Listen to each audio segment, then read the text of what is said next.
Okay, so we are recording the session. Yes, bro. So in case somebody cannot attend today, not attend, we will share the recording. Yeah.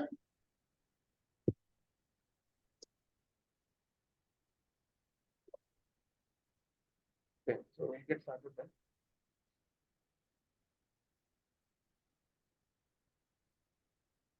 Okay, I'm not sure you can read the first paragraph. Yeah. Okay.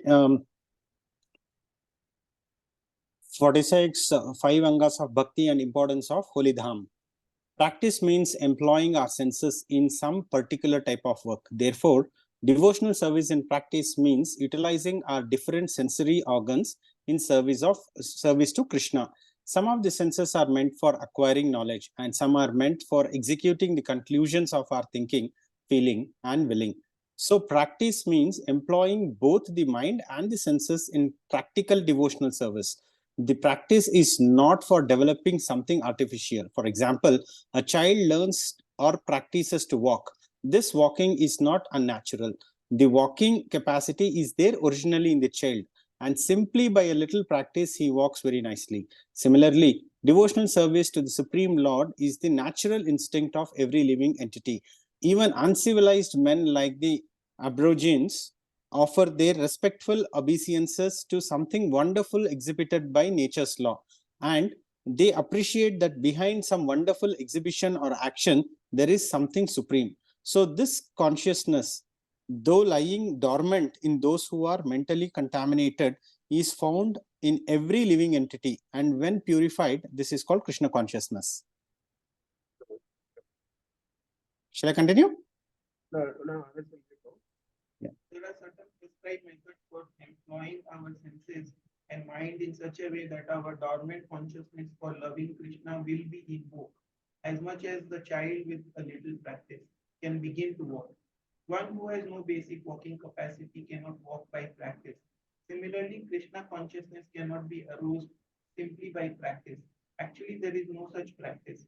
When we wish to develop our innate capacity for devotional service, there are certain processes which, by our accepting and executing them, will cause that dormant capacity to be increased.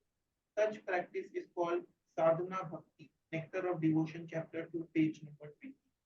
Rupa, Rupa Goswami has stated that 5 kinds of devotional activities, namely residing in Mathura, worshipping the deity of the Lord, reciting Srimad Bhagavatam, serving a devotee, chanting the Hare Krishna Mahamantra are so potent that a small attachment for any one of these 5 items can arouse devotional ecstasy, even in a new fight.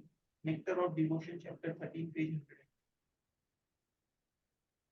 100. We will now get into the details of one of them.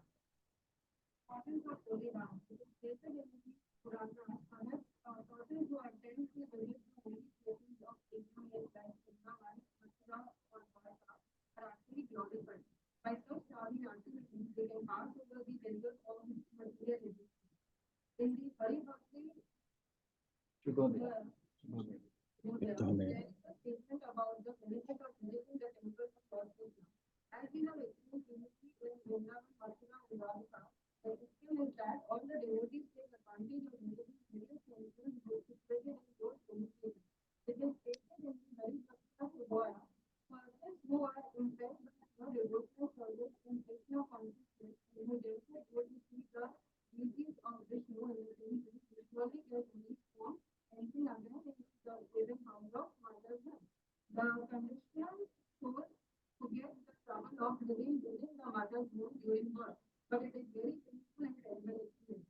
In order to make an escape from their materialization, one is advised to visit temples of Vishnu and devotional consciousness. Then one can very easily get out of miserable condition of material. Nectar of Devotion, chapter 9. I'm not sure we can continue. Yeah. In the Padma Purana, there is a statement about the importance of living at holy places like Mathura or Dwaraka. It is stated there to travel to different types of pilgrimage means to attain emancipation from material bondage. This emancipation, however, is not the highest perfectional stage. After attaining the liberated stage, one has to become engaged in devotional service to the Lord After attainment of the Brahma Bhuta, Srimad Bhagavatam 4th canto 30th chapter 20th verse, liberation stage, one can further advance to engagement in devotional service. So this attainment of transcendental loving devotional service to the Lord is the goal of life, and it can be achieved very easily for one who lives in Mathura Mandala even for a few seconds. It is further said, who is that person who will not agree to worship the land of Mathura? Mathura can deliver all the desires and ambitions of the fruity workers and of the salvationists who desire to become one with the Supreme Brahman. Certainly, Mathura will deliver the desires of the devotees who simply aspire to be engaged in the devotional service of the Lord. In the Vedic literature, it is also stated how wonderful it is that simply by residing in Mathura, even for one day, one can achieve a transcendental loving attitude towards the Supreme Personality of Godhead. This land of Mathura must be more glorious than Vaikuntha Dhama, the kingdom of God. Nectar of Devotion, chapter 12, page 108.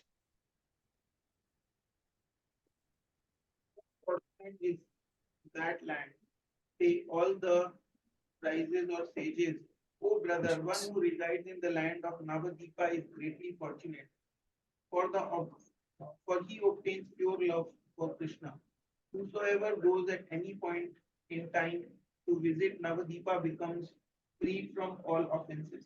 Whatever a pilgrim obtains by wandering to all the holy places is obtained simply by remembering Sri Navadvipa. This is this all the scriptures think. A person who simply sees Navadvipa gets a great fortune of love for Krishna birth after birth. Even one who practices karma or buddhi who never again takes birth if he goes to Navadvipa. If a person wanders in Navadvipa at every step, he obtains the result of 10 million horses.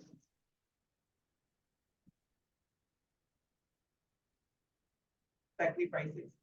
That too is stated in all scriptures. If anyone resides there and chants his given mantra, that mantra becomes Lord Chaitanya, and so he is easily delivered. What yogis obtain in other holy places after 10 years of practice is obtained in Navadvipa by practicing for only 3 nights. The liberation obtained in other holy places by knowledge of Brahman is obtained simply by bathing in the Bhagirathi in Sri Dham, in Sri Dham and Navadvipa. The 5 types of liberation, achieving the same planet as the Lord, getting a form similar to that of the Lord, obtaining opulence equal to that of the Lord, getting direct association with the Lord, and merging into the Brahman effulgence can be obtained in Navadvipa, even without one's knowledge, by those who desire such liberation. Falling at the feet of the pure devotee in Sri Navadvipa, material enjoyment and liberation always remains their maid servant. The devotees, however, beat these two and try to drive them away. But still the maid servants do not give up the lotus feet of the devotees and run away. What one obtains, O brother, in the 7 holy places after 100 years is obtained in Navadvipa by residing there a single night. The Navadvipa Dhama is the essence of all holy abodes. In the Kali Yuga, the living entity can cross over the ocean of material life by taking shelter of Navadvipa. The 2 fields of knowledge called Taraka, crossing over the oceans of material existence, and Paraka, obtaining the other side of that ocean, continuously serve the residents of Navadvipa as a matter of ordinary course. Taking great pleasure, thus sings Bhakti Vinoda, those who desire in the shade of the lotus feet of Lord Nityananda and his eternal consort, Janvi Devi. Thus ends the first chapter of Sri Navadvipa Dham Mahatma entitled The General Glories of Sri Navadvipa.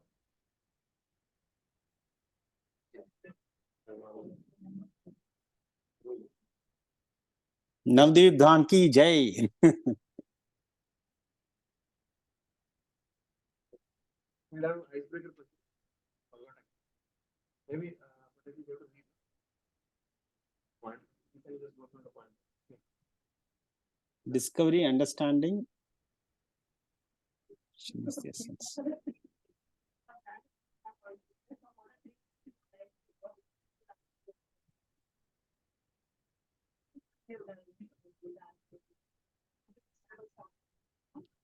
Prabhu, question is that what are the things you like?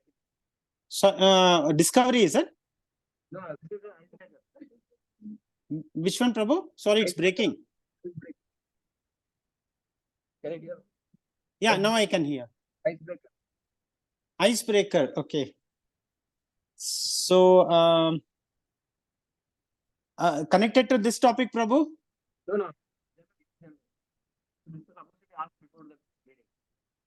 So, what are 8 minutes before? Going to the temple. Yeah.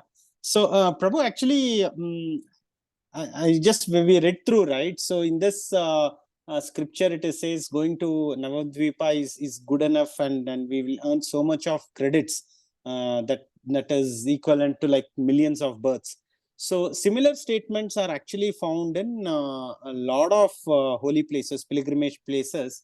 So I think just setting aside the quantity of lives that we take, I think the emphasizing point is going to pilgrimage sites. Even when we went to Srirangam, and when we started chanting in front of the Ranganayaki temple, Prabhuji said that we chant here one round, it is equivalent to like chanting for lakhs of years. Okay, right? So every pilgrimage site, I believe, is having its potency to invoke that consciousness within us. Okay, and the idea is not that okay, now we have gone to this holy place and now all our sins are gone, let's start afresh.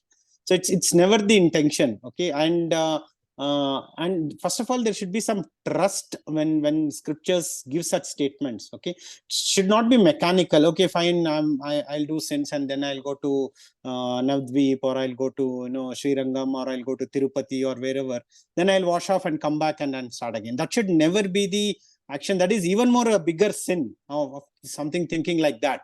Okay, so the idea is it's an opportunity for us, and only in Sanatana Dharma we get these opportunities to say, fine, okay, we have sinned for millions of births, and that is why we have now been given an opportunity. Now let's proceed further. It's not to retrace our births back to worms and insects and animals or parasites, but to rather further our progress in the human life and actually move towards the goal of achieving Krishna's feet. Okay, so that should be the intention. So materialists generally, when such statements are made, now okay, fine, you have come here and you meet some fake guru or somebody like that, you said okay, now you have come, it's all gone, now you go back and continue with business as usual. So that should never be the mentality.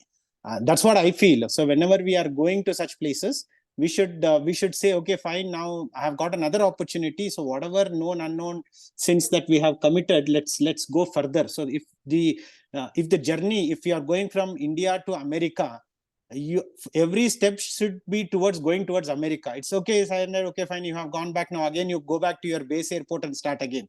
That should never be there. Then you will never reach where you want to reach. So that's what I thought I would this is came to my mind, I said this. No, icebreaker is only maximum 1 minute. 30 seconds to 1 minute. Yeah. 1 line. So just move forward. Just keep moving forward. Yeah. We'll discuss more about the Dham, Prabhu, because that is the topic. We'll discuss more about Prabhu? the Dham topic, we will discuss. Okay, that is the topic. We come. Yeah, Dham. Yeah. So icebreaker question was what is like in devotion service. So there are many activities to do in devotion service, right? So you can Sorry, your voice is cracking, Prabhu. Sometimes it's clear, sometimes it's going. headphones.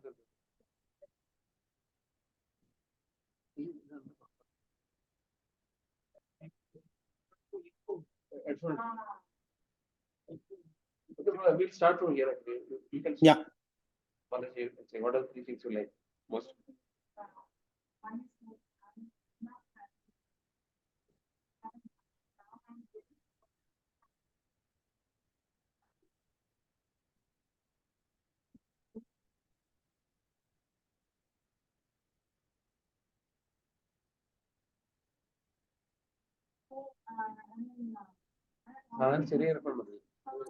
No, not audible.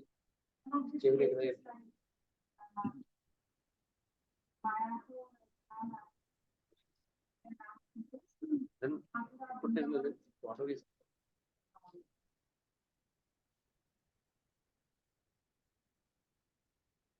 I think I should come there only, Prabhu. This online is not working for me.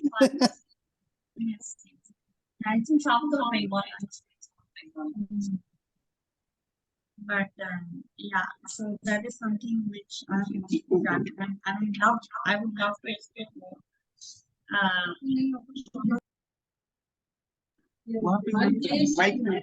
You're connected. No, here it doesn't. Yeah, I was connected. Yeah.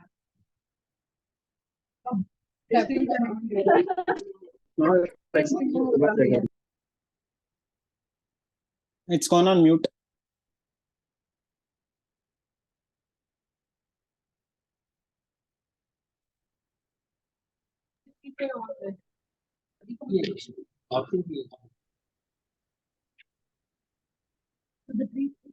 Yeah, visiting the Dham. Second is singing. Yeah, I like singing. I try to find time listening to devotional songs and also singing myself. So that is the energy. Third is like being associated.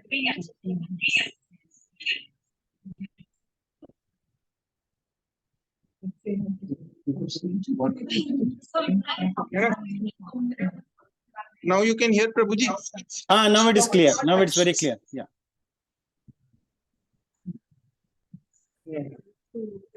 अब इनको नहीं आ रहा है? I love to listen to Bhakti songs.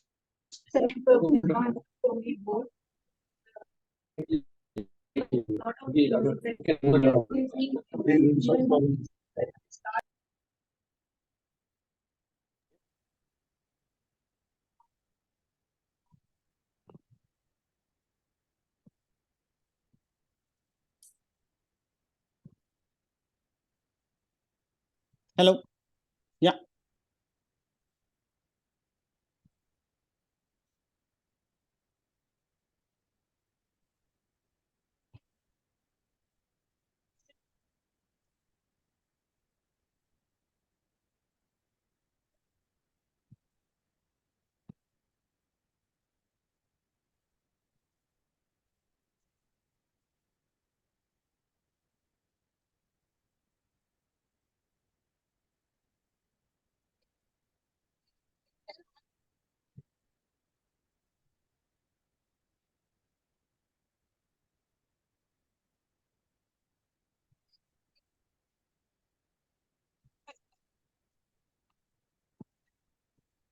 But no, it's yeah.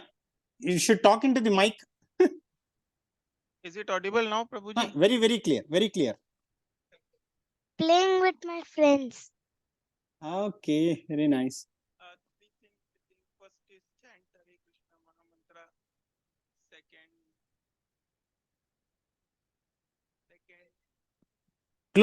Mantra. Keep the mic closer. Second will be what? Second will be spread the knowledge of Krishna consciousness. Preaching may not be exactly preaching. That seems like a difficult job. Yeah. But some way directly or indirectly connect somebody else into the life, into the mainstream. Third would be probably visit more temples with the right devotional attitude. Prabhu, I think I didn't get so. 3 statements is we have to definitely keep going towards the temples, understand the Lord, okay, take your knowledge to such an extent that the Lord in the temple and the Lord within us is the same, and try seeing Lord everywhere. And ultimately Krishna says in Bhagavad Gita, it's not very difficult to see him. Simply whatever is around us, if we can see Krishna in that, Krishna is everything. Apart from Krishna, there is nothing. So that is what he says. So our definitely keep going to better and better temples. It gives so much of positive energies and cleanses you internally, and your cleaning becomes so perfect that ultimately you see Krishna everywhere. Yes, Prabhu. See, probably in October, no, there's a plan to go to Vrindavan. Okay, the dates are not yet decided. October. Oh, good. One actually, we have plan in June. We go for Paniyati last year we went, no? So yeah, Paniyati like 22nd, 23rd, I think. We went to Paniyati last year. You came like near Mysore, Yeah, Srirangapatna. we went. Yeah. So much of rush was there, I remember. So this time we will go 2 days actually. So going Okay. previous day we are going to stay in Melkote, and the next Okay. day we'll go to Paniyati. Okay, so Melkote stay, is it? Yeah, stays there. So Saturday we'll go morning, night Okay. we'll stay in Melkote.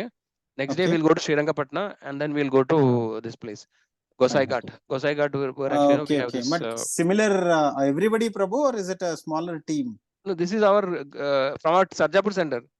Only Sarjapur center. Okay, okay. Yeah. Then it will be reasonably less because last time like Uh, it was really choking. In Paniyati, everybody will be there. When you reach that Kaveri, then all the people from temple will come there. So, Okay, but okay. like there will be spending like most of the 60%, 70% will be spending in Melkote and Srirangapatna. Okay, okay. Then okay, fine. I think we should go. So when is this? This is in June, is it? This is in June. Okay. Saturday, Sunday, 22nd, 23rd. You can see approximately that weekend. No, I don't exactly remember the date.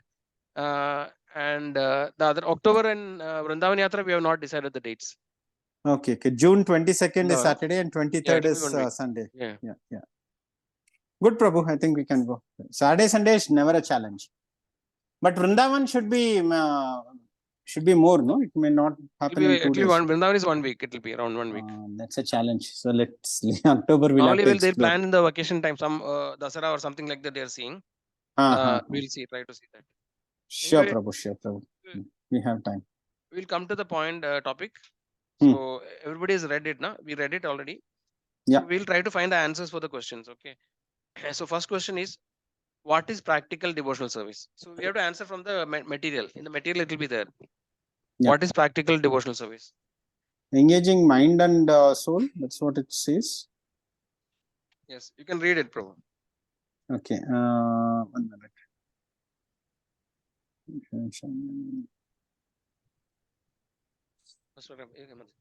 Yeah. Although dormant. Yeah. So practice means employing both the mind and senses in practical devotional service. Yeah. So body-mind concept, not just Yes. mechanical, but there should be soul So into it. both the mind and the senses. Yeah. Right.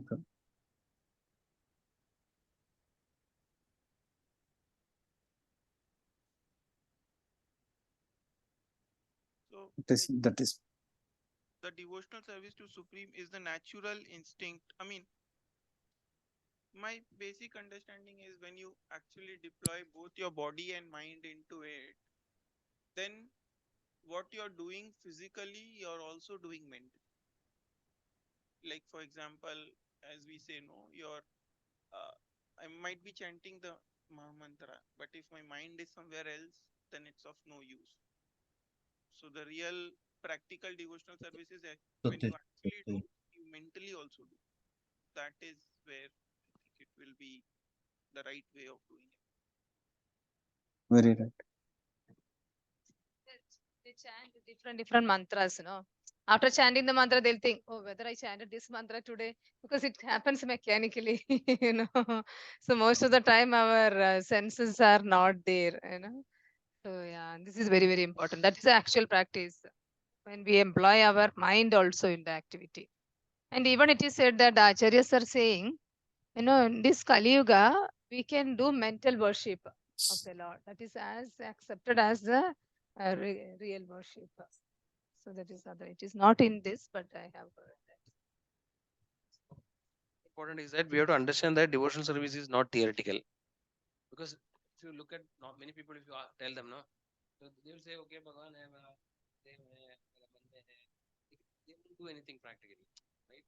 They may go to temple and come. But we have to understand, Prabhupada actually see why we say is devotional service practical means it is actually a practical activity. We have to execute it. No, there's a physical aspect, like using the body also we perform devotional service, right? So what are the 5 senses? Like we have, there are actually 2 type of senses, right? One is called knowledge acquiring senses and working senses, right? The knowledge acquiring senses is what we traditionally know, the Panchendriya we call, right? What are they? Eyes, nose, seeing, touch, taste, smell, sight, and sound, which is skin, tongue, nose, eyes, ears.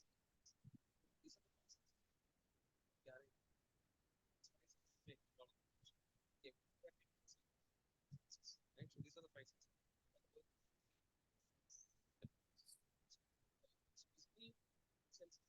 Prabhu, Mike. When we do practical devotional service, no, we engage every service. So the example of Ambarish Maharaj is given actually. Ambarish Maharaj, how he used all his senses, no? Like he used eyes to see the Lord, form of the Lord. Then ears, he always hear about the Lord's pastime, right? The nose he used to smell the flowers which are offered to the Lord. Like the tongue he used for tasting the prasadam which is offered to the Lord. Like, and then also speaking about the Lord. Like this way we can engage all our senses. So it's a practical devotional service. It is not theoretical or just in the mind I'm doing. No, devotional service is practical. That is one Prabhu, important. Prabhu, just one doubt. See, there are in Ambarisha Maharaj and all these great kings, even Parikshit Maharaj, they call them Raja Rishis, right? So they were completely dedicated to the Lord. So I'm just wondering how were they kings? How were they successful administrators?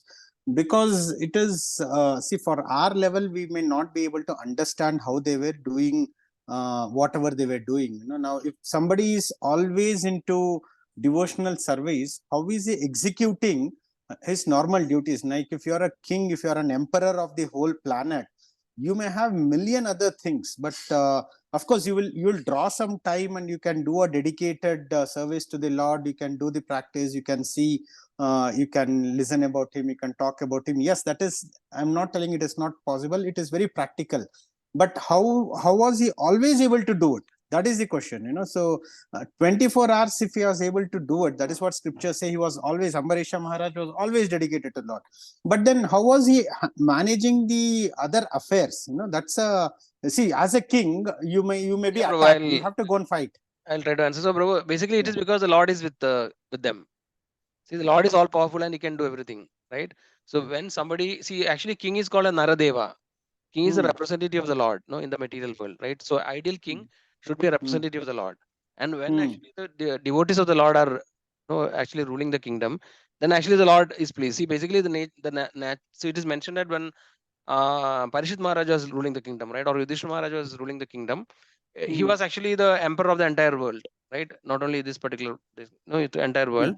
And it was mentioned that everything was in abundance. The nature was providing everything.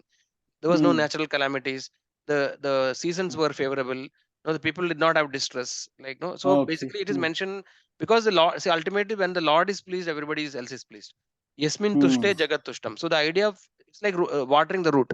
So when an ideal king is ruling the world and no, he is a devotee, then all the devatas, everybody actually cooperates with the thing. Even in Prudu Maharaj story, it is mentioned actually. So basically, everything will aligned actually properly. So then the devatas, basically the devatas are responsible for various things like providing the rain. Indra is responsible, Varuna, Chandra, no. So all the natural, so all they are all favorable. So that is how we have to understand that. No, see, when we are also becoming a devotee, actually the Lord helps. So sometimes we sometimes have so many problems in the work, right? So many tension, so many challenges. So when you are so our idea should not be that I become a devotee to solve the material problem, but as a byproduct it will happen. So the Lord automatically will create situation, no, that actually you can easily sail through the situation. So ultimately the Lord is controller of everything. We need to understand that, right? So and it is mentioned why do we suffer normally is because of our karma, right? In this life also we have challenges, problems because of our past karma. We are now suffering. So it is mentioned that somebody surrenders to the Lord, become a pure devotee, try to become a devotee, then slowly our karmic reactions are removed, right? Suppose if something very serious is supposed to happen, you get a small token of it. So this way, things are become favorable. But we should not think like Prabhuji told, no? Our goal should not be that I want to become rich or happy. Okay, that will automatically happen. But our goal should be to attain the Lord, to basically, to go back. Basically, we don't want to again and again take birth and suffer like this. No? That's the point. Anyway, that's a side question. So we move to the next question. How is our dormant consciousness for loving Krishna evoked? So it is said, there is a simile given like for a child who walks. Yeah.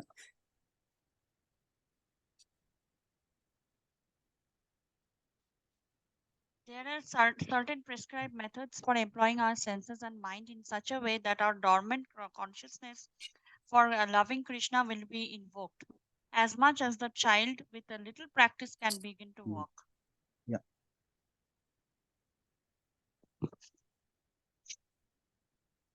Yeah, I mean, this thing is already inbuilt. This trait is already inbuilt. It's just that we need to realize and practice. Um, that's what I think.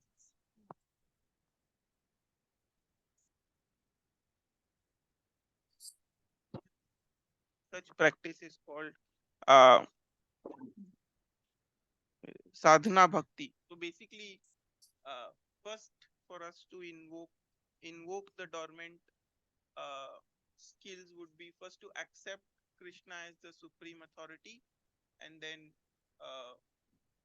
continue the devotion service or practice the devotion service. Once we do that, then it will be invoked. What I understand, Prabhu, it's actually within our DNA. Okay, so it's DNA is more material, but it is, if I can take it to next level, calling it to the spirit level, to the soul level. At the level of the soul, we are definitely connected with Krishna. But again, you have so many layers on that of karmic reactions, where we think we are body and we are associated with this. My relationship is this. My duties are this. I'm a husband. I'm a son. I'm a father. I'm a citizen. All those are uh, piled up over that basic relationship of spirit to the supreme spirit. Okay, so I think as we can like what it is quoted, walking is embedded within us. Okay, so only a practice will allow us to walk better. Okay, and when you keep practicing more, like a toddler, like a infant becoming a toddler, becoming a kid, and then you keep walking, you run marathons also, you can walk marathon, you keep practicing it. I think we keep practicing, trying to re-establish that connect, reinforcing that thought that no, I am not the body, I am connected to Krishna, and ultimately I have to reach Krishna. That thought, with every chant, when we keep reinforcing within us, I think we will get that. That is what I think is the answer.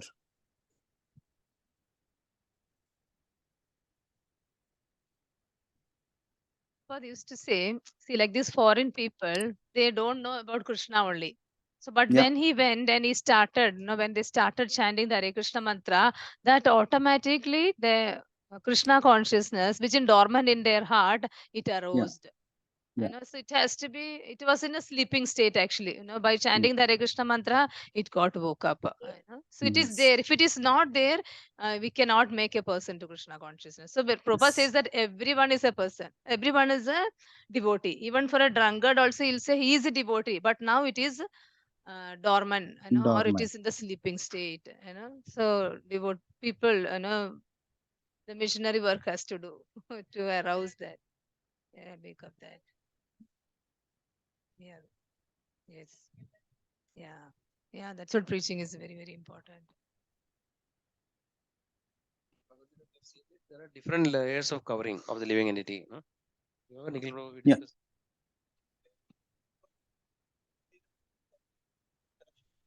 One is the mirror is covered with the dust. So once you remove the dust, the mirror comes up. That's one I remember. The other one there was Covered by embryo is covered by womb and fire is covered by smoke. So these are examples of different layers of covering. No? Yeah. Yes, So Prabhu. a fire which is covered by smoke is actually is the most subtle. Like is very less covering. So just by fanning, like the fire can be rekindled.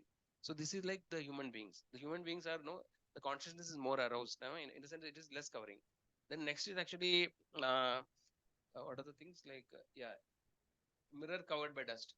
Yeah, mirror covered by dust is actually like the animals whose consciousness is little more covered, but actually still it is there is some kind of kindling.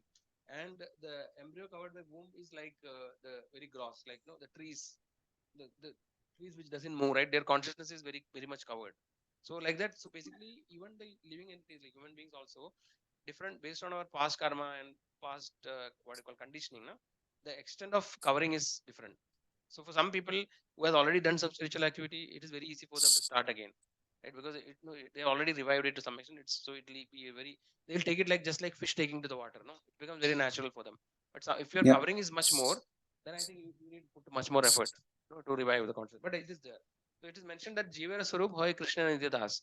So every living entity's constitutional position is to serve the Lord. It is love to the Lord. So this is a constitutional position. So every living entity has it. Only thing is that it has to be revived. Just like fanning, no? When you do some devotional activities like fanning, it's like a, what do you call that? The coal, no? Coal is Yes. now temporarily covered by ash. So we think that it is not fire is not, but when we fan, we see that it will come back. So like that. So this process, all the devotional activities just like fanning. But I believe we need some real deep drilling for some people. And some people, we are all like people who need to bit lot of drilling, grilling, everything has to happen for us. Some people who are really like already they have there's a tinge only left, probably a millimeter of thing left, and that is why they reach that exalted positions. But normal people, normal human beings, we are like way below. So in the definition, as I was telling, quantities are not there. Like 1 millimeter could be like may take millions of births for us to even just cross that 1 millimeter. And if there is a blessing from Krishna, if Krishna actually uh, he's always humble, but if we reconnect at the same level of what Krishna thinks, then whether it is 1 millimeter or 1 million light years, we'll just cross over immediately. Yeah, that's what I mean. Different people are different. Sometimes some Different. kids, from the childhood they have Yeah. tendency, so they like the things automatically because they might have done something in the past life. But some people need more time. So it depends on, all of us are in different stages of progress. So some people, Yes, Prem. if they're not ready, whatever we say, they will not take it up. Yeah. They're not interested actually because they don't have that sukriti to proceed. Okay, let's move on to the next question. According to Rupa Goswami, what are the most important devotional activities? Residing in Mathura, worshipping the deity, reciting Bhagavatam, chanting,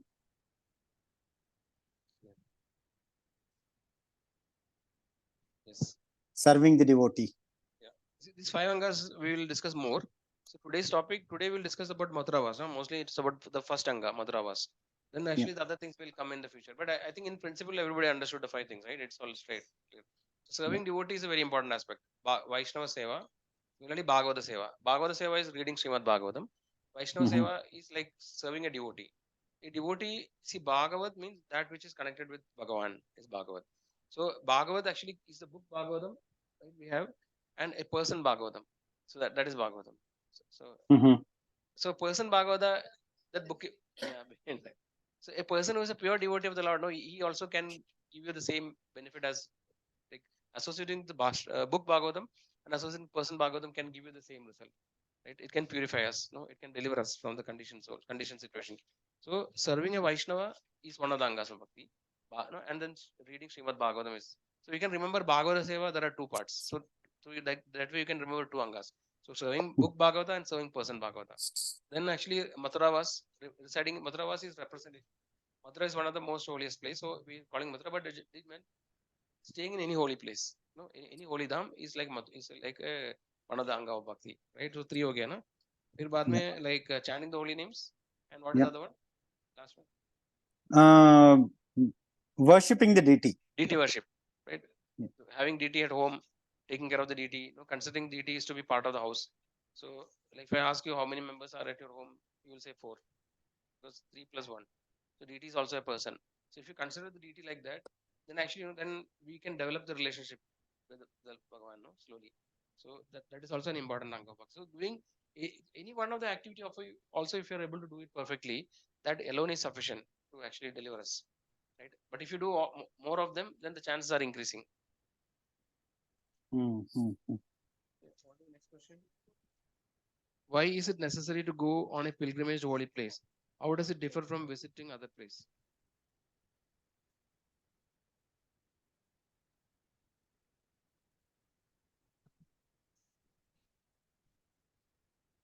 So it is stated that it is stated in the Puranas, person who attempt to visit the holy places of pilgrimage like Vrindavan, Mathura, Dwarka are actually glorified. By such traveling activities, they can pass over the desert of the material existence.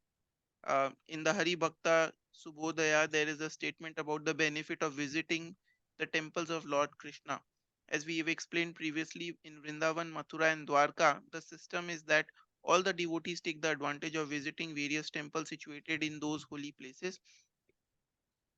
It is stated that the stated in the Hari Bhakta Subodhaya, persons who are impelled by pure devotional service in Krishna consciousness and who therefore go to the deity to see the deities of Vishnu in the temple will surely get relief from entering again and again into the prison of house of the mother's womb.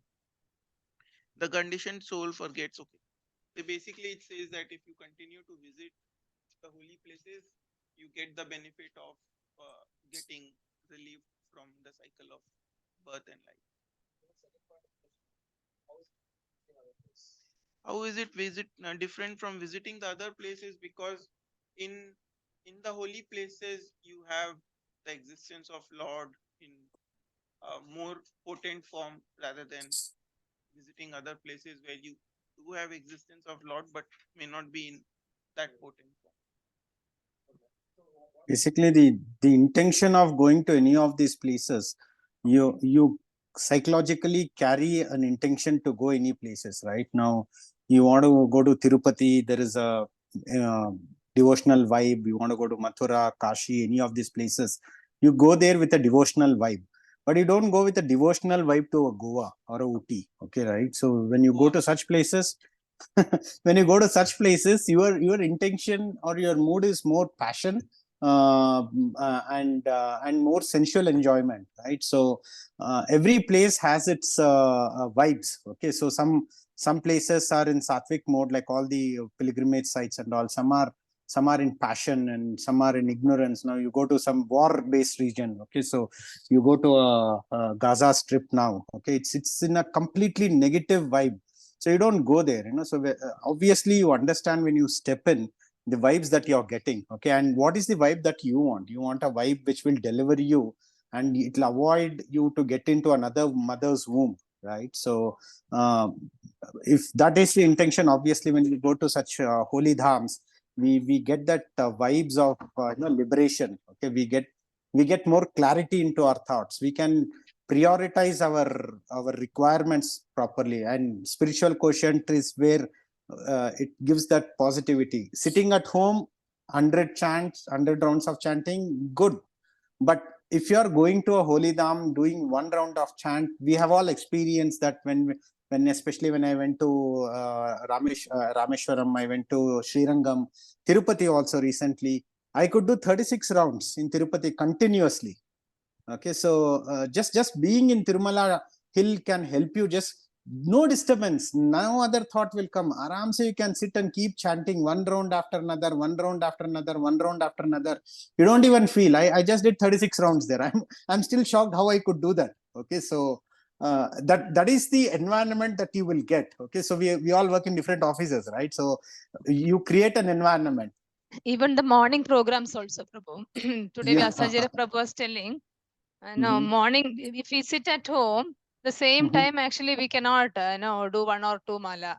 And in the 1 hour, actually, they could chant nicely 8 rounds, 10 rounds, like that. So, at least once in a week, actually, we all should get together to the center. We had the Ram Navami celebration. It's all of Ram Navami celebration. Yeah. So many people have gathered and they all sat together and chanted, and the Aarti, then the class, Pushpabhishek. Always in Sangha. association, in a group, in temple, chanting will give a definitely a different vibe altogether.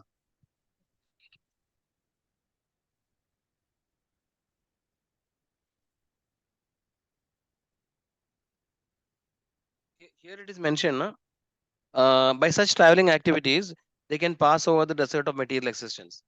So what do you mean by desert of material existence? Samsara. Yes, bro. I think we'll give chance here somebody. Yeah. You already know most of the things. You still have to know a lot of things. Like material existence, like a desert of why it is called. no matter how much ever we climb the ladder of success, we will still feel isolated, because there will be a point. I mean, now in when I got into this devotional association with all the devotees, I feel that I'm not alone in my journey in this life. I have so many other devotee friends to look after me or my family. If I mean, whenever I mean, they are always there. So that kind of thinking is, but in material existence, what I've seen is, if you try and chase the material success, and you, even if you become successful, you will still feel isolated and lonely. I mean, I have felt it in my life personally. So I think that would be the answer. Yes, You are succeeded, yes, others will become yes. jealous. They will not say, "Oh, very good, Pooja." The I mean, if you see material existence is like it will always keep you on the lower side. It will not make you free. It will always like something is holding you back. And with devotional activities and things like that, you will be like liberated, free. That kind of feeling will not be there if you are inside a materialistic existence.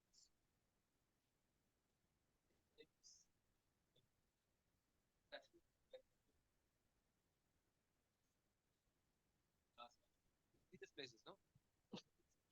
In this life, until now, we may be lucky, but then we have in the past many lives we might have suffered, but right now we don't remember that, right? So basically, material existence, by definition, by Shastra scriptures, actually, it is like it is a temporary place. Dukalayam Ashashwadam. No, it is mentioned as Dukalayam.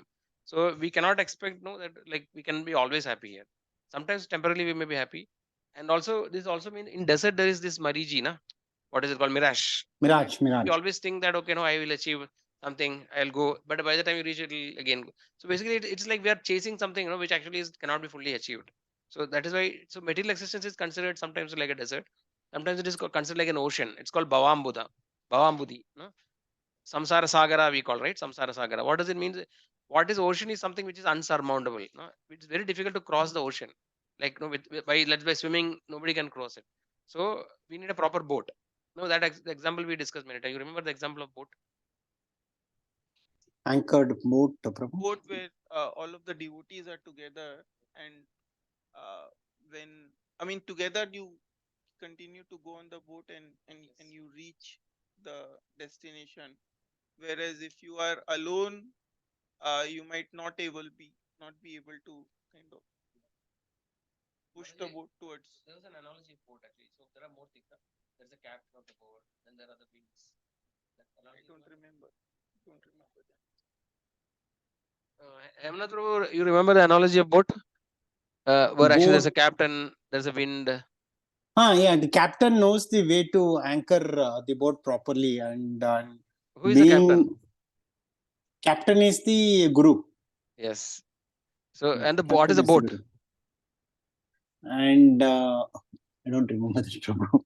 So basically, what is mentioned? No, see, basically the material existence is like an ocean, which is Yeah, unsurmountable. yeah, Okay. yeah. So actually, there are many ways, many boats possible to cross, but only few boats can cross. So the Yeah. boat, the probable boat which can cross the ocean is the human body. Yes, Human human body body, is a right? boat, Yeah. suitable Yeah. boat which can cross over. But if you get another boat of a dog or cat, it is not possible to cross the material existence. So only Yes. in the human form is the suitable boat which is capable of crossing.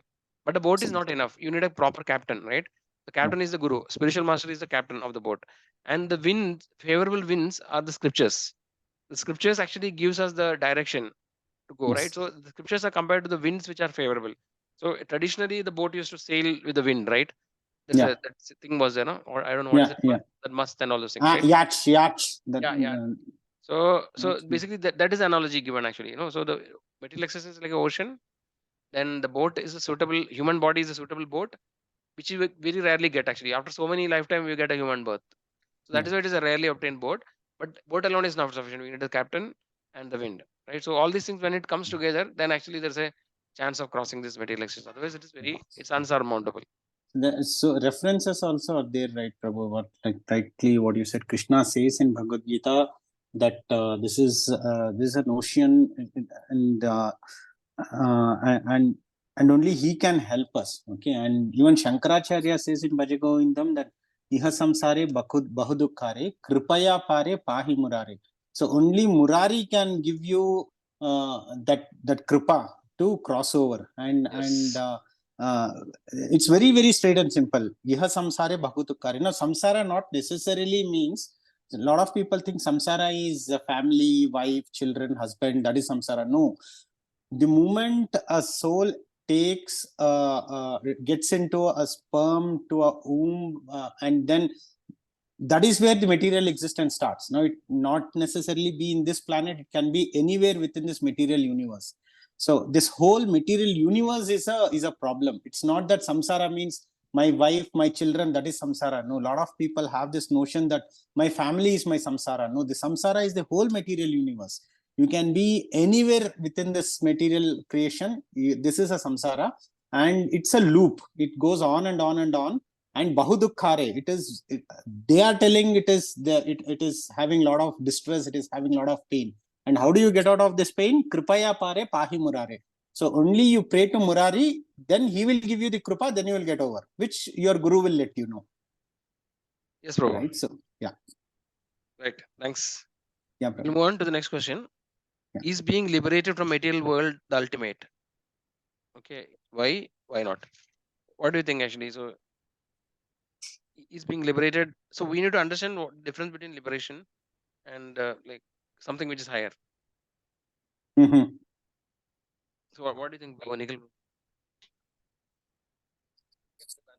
Answer is there here, but I think we would have discussed this multiple times also, where it is that while getting liberated from this material world is one level of spirituality, but there is higher spirit level of spirituality as well, where you tend to serve the Lord, so that you go to the planet of the Lord itself, which takes you away from this entire cycle of birth and death. One. And second is, even if you get liberated from this life of birth and death, you still, after certain point in time, you will fall back again. So the whole objective is not just to get liberated, but actually to have the opportunity to continue to serve the Lord till eternity. We were discussing about the Buddhism and like how different it is from what we are trying to attend. So, yeah, attain. Yeah. So, um, getting liberated is, as Prabhuji rightly mentioned, it is at a certain level, but serving the Lord, it's the ultimate goal one should try and achieve. Every time they're saying one is getting liberated from life, two is serving the Lord, three, we've also been talking about merging with the Lord.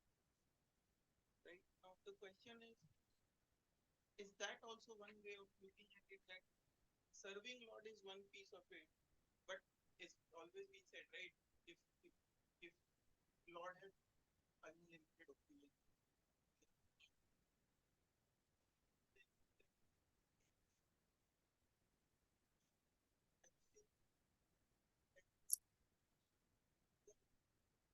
Prabhu, mic little closer.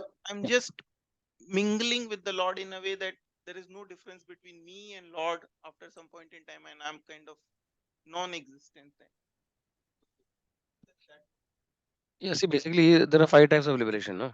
So this is one is called Sayujya. Sayujya, Samipya, Salogya, Sarupya, Sashti. There are 5 types. So the first one, the merging with the Lord, is called Sayujya. So it's called Sayujya Mukti. It's one of the liberation. So ultimately, the Lord fulfills the desire of the anyone. No? Any living entity, whether it's devotee or not, whatever the devotee has the desire, the Lord tries to fulfill it. That is why we take so many births.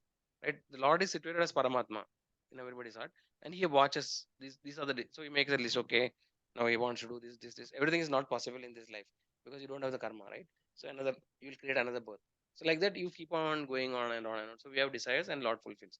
So if you somebody has a desire that I want to merge with the Lord, then you will fulfill that. But that is not the highest kind of liberation, because then you don't have your identity is like non-existing, right? So the Sayuja Mukti is also the impersonal liberation. This is so-called impersonal liberation means you don't exist as a person. See, actually, according to Bhagavad Gita, Krishna says, no, what is that? Basically, Krishna in Bhagavad Gita says, no, like what is that sloka? I don't remember. So he's saying that all this living entity they existed before, they are existing now, and they will exist in the future, right? So, Hmm. so basically, according to the acharyas, the jiva has a distinct existence. You say he has a separate living existence, and the Lord has a separate existence. So this is the difference between the different philosophies, like Advaita, Dvaita, Vishishtadvaita. Like that, there are many philosophies which are varying actually. So Shankaracharya proposes Advaita philosophy, which says that there is no difference between the Jivatma and Paramatma, right? So that is more like towards that actually. Then there is this impersonal liberation. See, the two schools of fundamental difference in schools of thought is one school says that the supreme absolute is actually a person, right? And other school says that he is not a person. So this is the personalism and impersonalism. So, so merging to the body of the Lord is something in between. So pure impersonalism means I just want to become peaceful.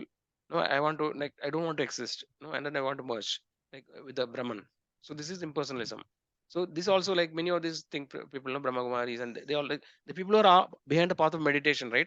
Their aim is to merge with that supreme or the energy of the Lord. No, and then after that they don't exist. But this is temporary, as we discussed. No, it says that after because you see Jiva's inherent nature is to be active. Jiva cannot be no, inert for long. So because of that reason, even if you attain impersonal liberation, you will again come down actually after no after very long time, millions of years, you will again come down. Now the Sayuja Mukti is little above that actually. See, Sayuja Mukti is obtained by all the demons who are killed by the Lord. Like no, you might have seen, like Shishupala the Lord killed. Na? So it is everybody saw that light is going from his body and merging to the Lord. So normally the demons are getting this impersonal liberation. Like in the sense, the Sayuja, that is not the highest because see again then you lose your identity, right? Which is not our nature. We have always every jiva has a separate existence, and the Lord created the jiva for the reciprocation actually. So basically when you do the adan pradan, no, when you serve the Lord and the Lord reciprocates, you can see how the gopis of Vrindavan, how his friends, in Vrindavan, how they reciprocate. So there actually that real happiness comes when you actually reciprocate with the Lord. So this is our original consciousness position. So, but if you desire Sayuja, you can achieve it. But then that is not the highest. The highest is actually in serving the Lord as a person. The Lord actually, so there are 5 types of rasas, no? Shandarasa, Sakirasa, Dasirasa, Vatsalya, Madhurya, like that. There are five rasas. So the devotees actually enjoy, doing giving and taking relationship, right? In the different rasas. So so Shanda is actually neutrality. Where actually in the like for example the Sri Vaishnavas, no, they worship the Lord with awe and reverence. So they always respect the Lord, and but there is a distance. So when you respect somebody like that, when you respect somebody military officer, no, so there is a kind of a distance is there. No, you are not very close. You cannot be very casual with that. So this is the Shandarasa, neutrality. Then actually there is Sakya, which actually friendship, like Arjuna, like Subala. So there are many friends like coward boys, no, were Lord's friend, and then they were always happy. Like you can see in that picture, no. So when they go for picnic, no, they eat outside. They go with the cows, calves. So they are very completely happy. So this is another relationship, Shantarasa. Sorry, Sakya. Then there is a Vatsalya, no, the parents, the Yashoda, right, Nanda Maharaj, then Devaki, So different forms actually, Dasharad, Kausalya. So in different forms actually there is a these are so these 5 rasas are the prominent, and the topmost is called Madhurya Rasa, where actually, where this conjugal relationship, like the Krishna and the gopis. So that is the topmost of all the relationships. So the amount of bliss that people get actually, there is a gradation. So the highest is we can get is actually the Madhurya Rasa. That even if I get into that mood someday to say that okay, I've gone into that Madhurya Rasa and that relationship like Gopi and Krishna has established, right? But even then, some point in time, I will have, because I'm still separate from Lord, right? I will end up having some desire which will result distance from the Lord, and I'll fall back again. That's what Acharya say. Jiva cannot fall again and again. So one is just like the child, no, burning his hand, right? Once it burns a hand, second time he will not burn it actually. So that is what Acharya says. So then otherwise there is no point, right?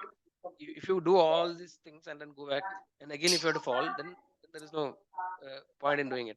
So the Acharya says that that will not happen actually because that, yeah, and also living entity has a constitutional possession. So it is not that no, we will attain. See, you have a spiritual body already in the spiritual world, like all of us has. That is called Surupa. So only thing is that now we are temporarily sleeping, no, and forget our position. So when you go back, you get that position again. So you may be you may be in a Sakirasa or you may be Shantarasa. So one of these mellows, every jiva has a relationship with Krishna actually. Only thing is that it is now covered, like we discussed. We are forgotten. Just like a boy who's dreaming or sleeping. Now he's forgot we only sleep, right? We dream. So we forgot our identity. You know, I'm so much. I'm a policeman or I'm a military man. In this dream, I forget everything. So this is like all of us are in the dreaming stage now, and we have forgotten our relationship with Krishna, right? But actually, we have that relationship. So when we revive our consciousness, we go back to our respective roles. Actually, that is what Acharya says. So it is not an artificial thing, no? Like that I have to should I select this rasa or that rasa. So So we when you make progress, automatically that we will come to know what is our mellow gradually, but it takes time. When you are actually purified completely, then we will come to know what is our surupa. You're saying something, bro? Yes. Yeah, Prabhu, like we discussed in this topic, right? So we have a dormant relationship. Now, dormant is accepted, relation is also accepted. But how dormant are we, or what is the relationship? We don't have the knowledge on that. Okay, so like you rightly pointed out, um, we may have a desire to be like a parent with the Lord or with a friend to the Lord, or just respect him. Just respect him as a superior, or just serve him like a maid, or even fight him like an enemy. Okay, so all these desires that are there, maybe that we don't have clarity what is our actual relationship with the Lord. We know we are related, but how? Okay, so that clarity probably we'll get once we get into that loop. Now see, there are two loops. One is material loop, one is spiritual loop. As material loop takes us lower and lower and lower, there is no end to the depth that we can go in materialism. So similarly, as we get into the loop of spiritualism, we can just keep going higher and higher and higher. There is no limit to how high we can go. Okay, now it is not that you become a father of the Lord and then you fall down. No, you are in that loop. So Mother Yashoda, or whether it is Dashrath Maharaj, or any of these exalted devotees who are in that relationship with the Lord, they will always keep loving the Lord in that position, and that bliss will give them even more happiness. So when you get more happiness, you will serve more, you will keep serving more, you will be in that loop. So there is no question of falling back again. So if you have to fall back, that means you were never in that relationship purely, right? So like you always wanted to be in this material world, you want to be an Indra or a Chandra or some demigod kind of a position where you want to enjoy certain things independent of the Lord. So when if you are in that loop, you never went to the spiritual loop, right? So there is no falling back after getting into that loop of Krishna. Okay, so no, like all these gopis that were there, I don't think so. Like, okay, fine, they had Krishna as their husband. Okay, now let's do something else. They would never think that. If they were ever to think like that, they would have never been a gopi. It's like that. Okay, so that is what I think. Once you get into that loop, your height of consciousness and your bliss will keep increasing, so that you will never come down. Like, there is never a time that Ambani is going to think, I'll get into a hut and try to leave it. No, he will only try to go better and better in his material world. So that is what each of us, each of our souls also will do. Yes, bro. So basically, you see, the spiritual topics, no, are beyond our perception, right? Yeah. So there's no way to prove or disprove the things, right? By our material intelligence, we cannot understand. So that is why we should depend on the shastras and acharyas. So acharyas, whatever acharyas have told, because they have already realized we need to accept it. So acharyas are telling our parampara. So that is why we are accepting it. But there is no logically we cannot prove or disprove. But we need to follow the acharyas, right? So yeah. So mental speculation may or may not lead us to the right thing. So acharyas have told no, but these are actually very advanced topics. It is not beyond our today's topic or no. It's much because it's something like we cannot really understand no in the current situation. But acharyas are given the information like this different, no, but the different type of relationship rasas, it's all explained actually. So like Bhakti Rasamrita Sindhu, no, is a big book actually. So a lot of technicalities are mentioned. Then there are many other books actually which are more advanced, no, which talks about what are the different kind of like even the gopis also. No, there are so many classifications. There are different type of gopis. So there are so many details actually. But right now we may not be able to understand. But simple point, Prabhu, don't worry that no, even after going to spiritual world, you will fall down. That thing we should remove. If that doubt is there, then no, then like we don't have the motivation to go, right? So that acharyas have clearly explained that that is never, once we go back, then we'll never fall down. That is one thing. And sometimes no, like some of the pure devotees of the Lord, right? There are two categories of jivas, Nitya Baddhas and Nitya Siddhas. So Nitya Siddhas are eternally liberated soul. So they are never coming back. But sometimes they come to the material world to help the Lord. That you have seen many times. Yeah. So that is not temporary. No. So they will not actually, that is, they are doing activities not because of their karma. That is just to help the Lord. So we should not think that no, like we cannot compare them with us.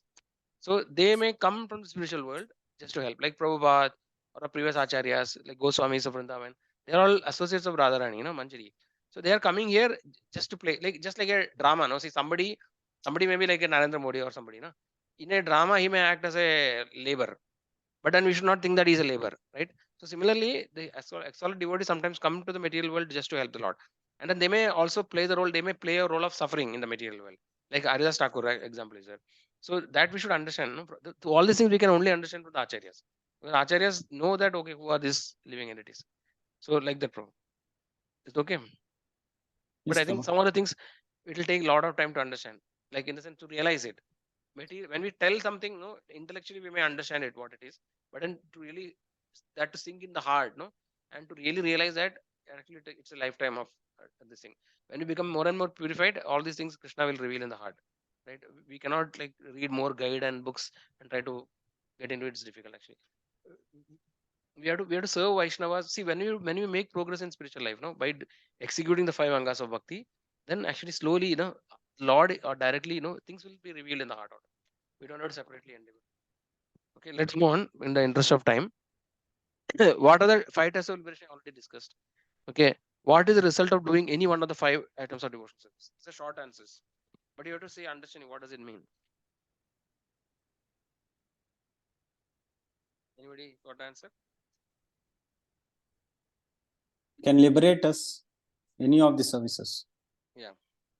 Okay, so the point that everybody understood the difference between just being liberated and doing devotional service. Mother, you got it, no? So just liberation actually is much easier to attain. So, but liberation doesn't mean liberation. Just mean that coming out of the bodily platform and getting free from cycle of birth and death. So this can be achieved in various ways. But then unless until you have a higher engagement, no, then actually you may again fall down. Liberation also is not permanent actually, because it is millions of years. It is almost like permanent. People consider, but again you will may come back. So unless until you have a better engagement, like serving the Lord, going to the spiritual world, other things are temporary.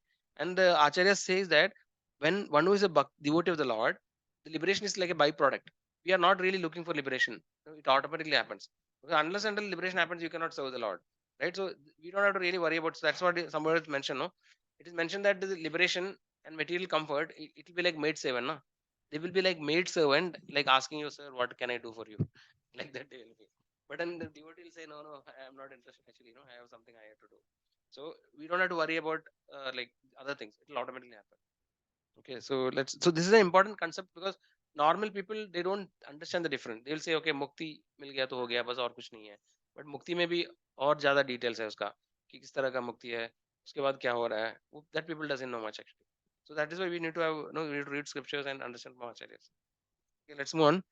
So this one already somebody told you told somebody told liberation is this thing, right? So yeah, by any one of the 5 items of bhakti, liberation is like we will definitely get, but then we can attain higher the we can again go back to spiritual world actually, by doing any one of. So just by chanting Haridas Thakur attain the perfection, right? Like that, even by one activity, if you do perfectly, you can attain liberation, like by reading Srimad Bhagavatam or by serving a Vaishnava. But for us to avoid the risk, we do everything so that the chances are increased, right? Just by doing one, actually, I don't want to focus only on chanting, but we do everything whatever possible. Like sometimes we go for yatra. So, whenever we get an opportunity, we hear Bhagavatam. We try to serve Vaishnavas. So all of them we are doing, then we are increasing our chances much more, right? So that's why once we understood that this is the goal of life, this is the highest priority for me, because all those things which I wanted to do now, I'm thinking, okay, I want to go with my friends, I want to enjoy, I want to watch movie, I want to eat this, I want to eat that, I want to go to this particular country. So all these things we have done so many lifetimes earlier. Okay, we have forgotten everything. And again in this lifetime, so this is called Punacharveda Charvanam. We have already done all these things. So this life, let me give for my highest perfection. So once we understood that, okay, this is the highest perfection, all these things are temporary, then this is my priority. Then automatically I'll find time for doing this devotional activity, right? So then we know what to do. 5 Angas, very important, right? Try to do that more. What are the practical ways of engaging in devotional service? We have discussed a little bit, I think, in the beginning, right? Anywhere it is there. That's the same thing, Prabhu. Staying in Mathura, chanting, and serving a devotee, deity worship. So those are practical ways of engaging in devotional service.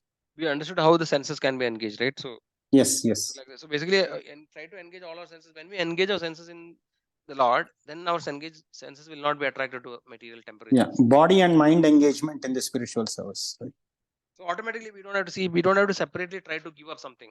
Like I'm having some bad habits. No, I'm attached to eating non-vegetarian, or I have the habit of drinking. So I don't have to artificially try to give up. Now, when you automatically engage our senses in the Lord, this taste will go away because we are tasting something higher.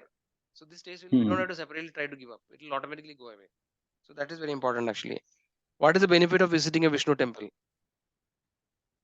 It is there somewhere. Vishnu temple.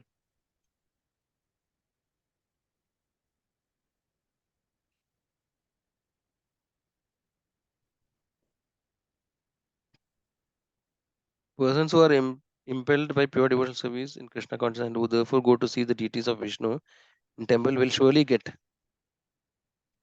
What they will get?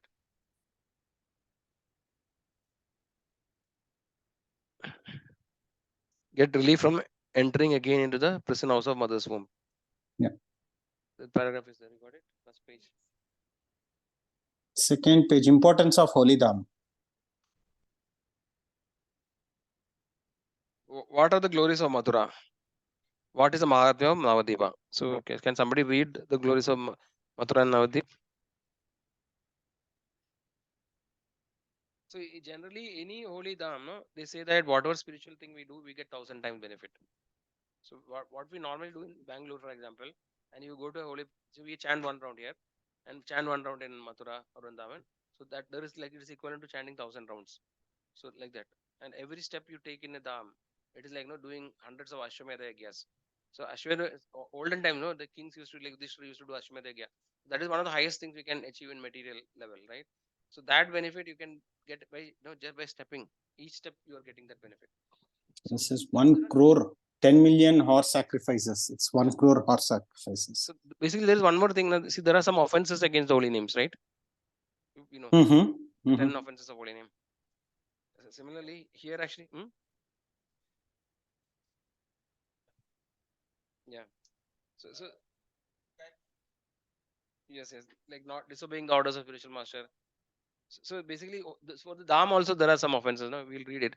See, one of the offenses is that thinking that these are two exaggeration. So how it is possible? One step if I do 10,000 Ashwamedha, how it is possible here? Something is wrong here, no? So like that, thinking like that is also an offense actually. Basically, that is like doubting. So actually, only thing is that we are not able to understand the reality, in the thing in the essence now. But actually, because we don't know how karma is working, right? How sinful reactions are coming. But because Acharya is saying we should think that it is literal only.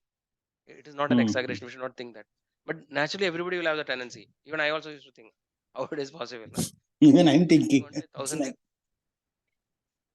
Yes. So, but we should think that at the moment I'm not able to fully accept or understand this, but it should be true. At least that mentality should be there.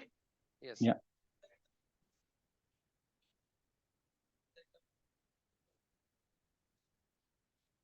Yeah. Yes. So yeah, so it is mentioned in Shastra, so we should be having faith in that. Only thing at the moment I am not able to fully understand, but no, it may be true. Like it should be true, like that we should think. Okay, so Mathura and Vrindavan, Navadvip Dham Mahatmya, somebody can read. Who will want to read Mathura Mahatmya? It will be there in the section only. It is there in the second page, Prabhu. Mathura, about Mathura, Prabhu? Yeah. So, I think it is the last saying, paragraph. It is saying in the Padma Purana, there is a statement about the importance of living in the holy places like Mathura or Dwaraka. It is stated there to travel to different places of pilgrimage mean to attain emancipation from material bondage. This emancipation, however, is not highest perfection stage. After attaining this liberated stage, one has to again come back. So then I think next sentence Next one can paragraph it is further. there. Next paragraph. Yeah. It is further said, who is that person who will not agree to worship the land of Mathura? Mathura can deliver all the desires and ambitions of the fruitive workers and of the salvationists who desire to become one with the Supreme Brahman. Certainly, Mathura will deliver the desires of the devotees who simply aspire to be engaged in the devotional service of the Lord. In the Vedic literature, it is also stated how wonderful it is that simply by residing in Mathura for one day, one can achieve a transcendental loving attitude towards the Supreme Personality of Godhead. This land of Mathura must be more glorious than Vaikuntha Dhama, the kingdom of God. That is the benefit of being in Mathura. Yeah. Thank you, Prabhu. Yes, Prabhu. Mother, you can read Navadip Mahatma, next paragraph onwards.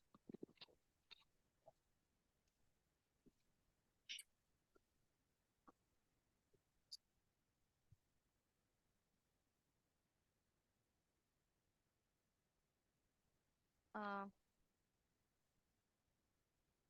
One who resides in the land of Navadipa is greatly fortunate, for he obtains pure love for Krishna. Whosoever goes at any time to visit Navadip becomes freed from all offenses. Whatever a pilgrim obtains by wandering to all the holy places is obtained simply by remembering Sri Navadipa. This all the scriptures sing. A person who simply sees Navadipa gets the great fortune of love for Krishna birth after birth. Even one who practices karma or buddhi yoga never again takes birth if he goes to Navadipa. If a person wanders in Navadipa, at every step he obtains the result of 10 million horse sacrifices. That too is stated in all the scriptures. If anyone recites there and chants his given mantra, that mantra becomes Lord Chaitanya, and so he is easily delivered. What yogis obtain in other holy places after 10 years of practice is obtained in Navadipa by practicing for only 3 nights. The liberation obtained in other holy places by knowledge of Brahman is obtained simply by bathing in the Bhagirathi in Sridhama Navadip. The 5 types of liberation, achieving the same planet as the Lord, getting a form similar to that of the Lord, obtaining opulence equal to that of the Lord, getting direct association with the Lord, and merging into the Brahman, effulgence, can be obtained in Navadipa, even without one's knowledge, by those who desire such liberation. Falling at the feet of pure devotees in Sri Navadipa, material enjoyment and liberation always remain their maidservants. The devotees, however, beat these two and try to drive them away. But still, these maidservants do not give up the lotus feet of devotees and run away. What one obtains, O brother, in the 7 holy places after 100 years is obtained in Sri Navadipa by residing there a single night. That Navadip Dham is the essence of all holy abodes. In the Kali Yuga, the living entity can cross the ocean of material life by taking shelter of Sri Navadipa. The two fields of knowledge called Taraka, crossing over the ocean of material existence, and Paraka, obtaining the other side of that ocean, continuously serve the residents of Sri Navadipa as a matter of ordinary course. Taking great pleasure, thus sings Bhakti Vinoda, whose desire is the shade of the lotus feet of Lord Nityananda and his eternal consort Janavi Devi.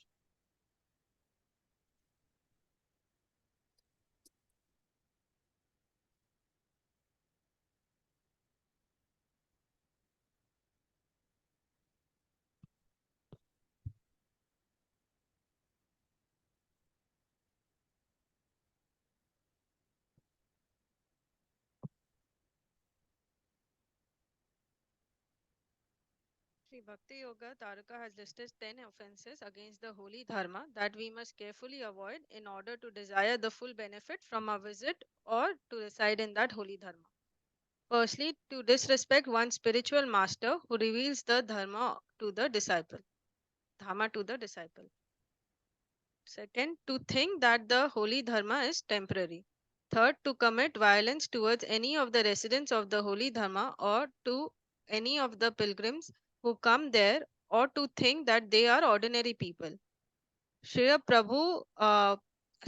Prabhupada writes, all the inhabitants of Vrindavan are Vaishnavas. They are all auspicious because somehow or the other they always chant the holy name of Krishna. Fourth, to perform mundane activities while living in the holy dharma.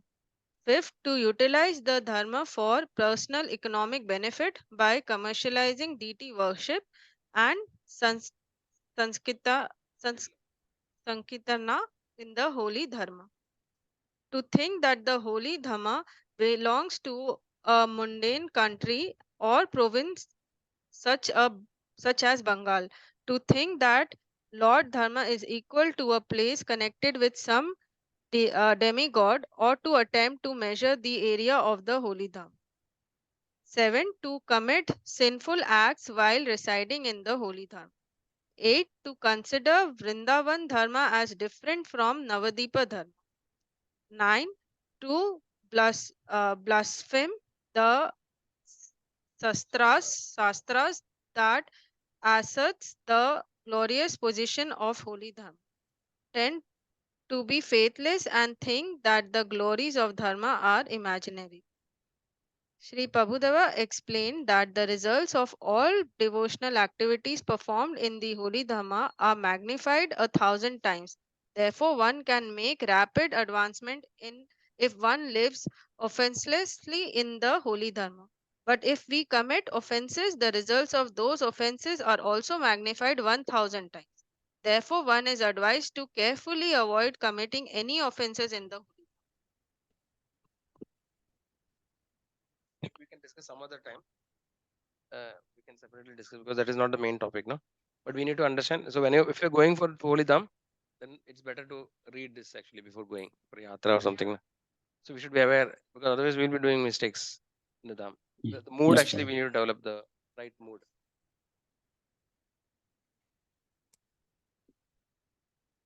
Yeah. So especially when we are going, see people are born in the dham, no. For them actually it is different. But when we are, see, we should not think that I will do some business going there, na. मैं उधर real estate चालू करेगा, या तो ये करेगा, वो करेगा. So you should not try to make money in that place. Money minded नहीं होना चाहिए. Like when you are going from other place. People are born in the dham, they are considered already fortunate because it's mentioned that anybody takes birth in dham, no, they will go back to spiritual world without doing much actually. But for us, normal thing, na, day to day activity. Not you should ideally doing spiritual activity. Mundane activity means normally like chai पीने के लिए जाएगा, tea पीने उधर movie जाए देखने के लिए जाएगा. These are all mundane day to day activities. So in dham, our mode should be not to enjoy actually, to serve the Lord, to have the consciousness of the Lord. So that should be the right mode actually in the dham. Yeah, any specific questions we can discuss. Yeah, but we need to understand. So and then one of the offenses is to compare the dham, saying that okay, Vrindavan is like or which one is better? Mayapur acha hai kya? Vrindavan acha hai. So Navadip and Mayapur are same. Or Puri, somebody say okay, Puri is better. We should not fight saying that no, I'm from Orissa, so Puri is best. And another person, I'm Vrindavan, this is best. So this kind of comparison we should avoid actually, because all the dhams are pure. But of course, acharyas have given a gradation. They say that of all the holy places, Mathura is the best actually, and in Mathura, Vrindavan is best, and Vrindavan like Govardhan is best. Govardhan, Radhakund is best. Like that. So it is mentioned that Radhakund actually is the topmost holy place in the entire creation. There is nothing more holier than Radhakund, which is part of the Govardhan, right? So go like that. This is our understanding of acharyas. But in generally, we should not, we should avoid comparing. And what thing is mentioned, see, Mathura is actually, or Vrindavan is called Aishwarya Dham. Okay. Oh, sorry, Madhurya Dham. Madhurya Dham. And Mayapur is called Audarya Dham. Okay. What is the difference is that in Madhurya Dham, actually the topmost, we can attain the highest perfection or the highest relationship is found in Vrindavan. But any offense you do in Vrindavan, you get 1,000 times the reaction. Yeah, if you do any good thing, 1,000 times you will get benefit. If you do any bad, 1,000 times you'll get the negative. But if you why Mayapur is called Audharya Dham? In Mayapur, if you do any good thing, you get 1,000 times benefit. But if you do any bad, you will not get 1,000 times this thing. Because Chaitanya Mahaprabhu is more merciful, and Nityananda Prabhu, they are all very merciful. And especially Kali Yuga, Navadip is more potent actually. So that is why now saying in Navadip is more safe. But you get all the benefit of Vrindavan. But now you if you do some mistakes, you don't get so much reaction. So that way Navadip is, and also it is mentioned that whoever is following the Gaudiya Parampara, like our Sampradaya, it is recommended that first we should, if at all you want to settle in a Dham, first you should go to Navadip, Mayapur, live there, and then when you become purified, then you can go to Vrindavan, if it is necessary. But then it is not necessary. From Vrindavan, they mentioned Vrindavan and Navadip is non-different. So if you live in Navadip and if you leave your body, it is guaranteed that you can go back to Krishna. So like that. Anyway, so we should understand. So this point is clear to everybody, right? One of the Angas of Bhakti, what living in a holy place. It is actually not because in the olden times it was very normal. People when they become older, they used to leave the home, and then they go, and then they may not return actually.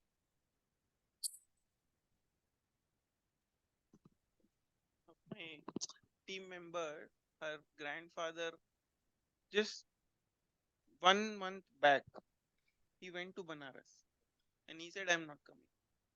These young people, right? They're like, oh, you're too old and you have to come, you have to come, you have to come. He said, I'm not coming, do whatever you want. And he left his body there. So then from here, everybody went there. So, yeah, I mean, this was normal.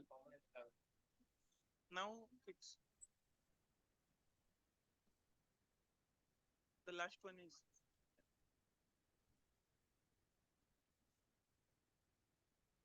because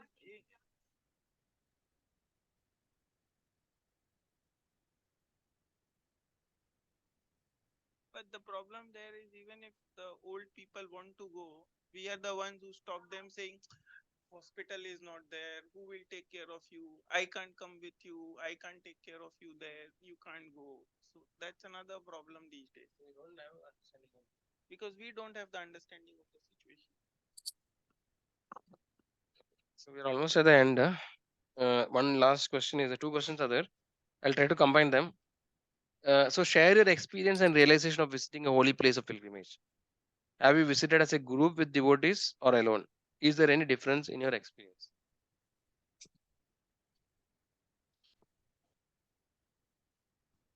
Group अकेला तो नहीं अभी very recently when we went to Sri Rangam, no, so we were what happened is we went in the afternoon and we had carried a food.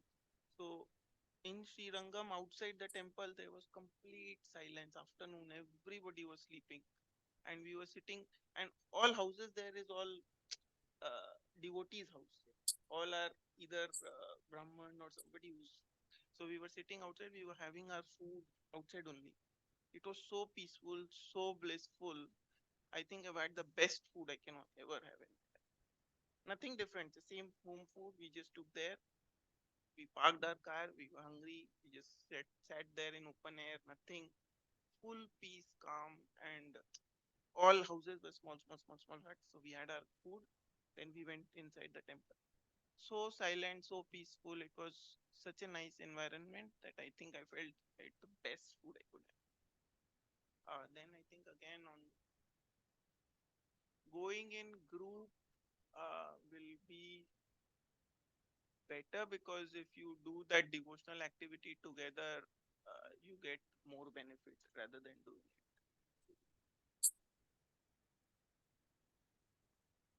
Yeah, I mean, when I was young, before I got married, we used to go in groups to different, like for us, winter vacations was always going to a place in a group where we used to do Bhagavad Gita.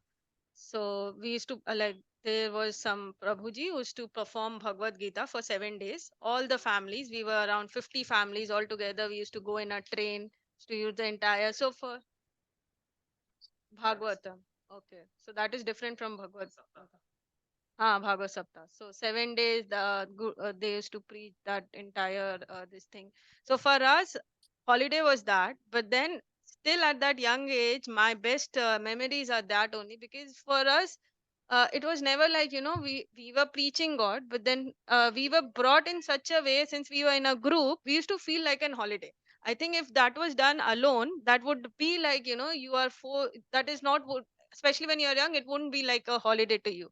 So since it was in a group, even if we were doing something very spiritual, is what I feel was like, in a group, all this matters. It was always like a holiday for us.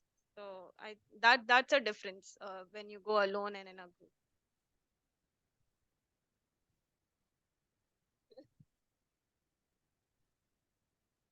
Yeah, Calcutta, but then over there, when I was young, now we used to have this. Still, those groups have dispersed, but I remember like once we used to go to Vrindavan. My Vrindavan memories are there only. We used to stay 7 days in Vrindavan. Bhagavad was to read. And I was like, when I was young, I had this all curly hair. So I used to become Krishna. We used to perform that, like Krishna Radha, Phoolo ki Holi, things like every day used to have. Then Krishna birth was there. And childhood, that was like my memories, best memories. Once we went to Vrindavan. Not now, not now. So that's what, after like, when these were till when I was in like 8, 9. After that, boards came in 12, then CA and all those things, then it was. Yeah.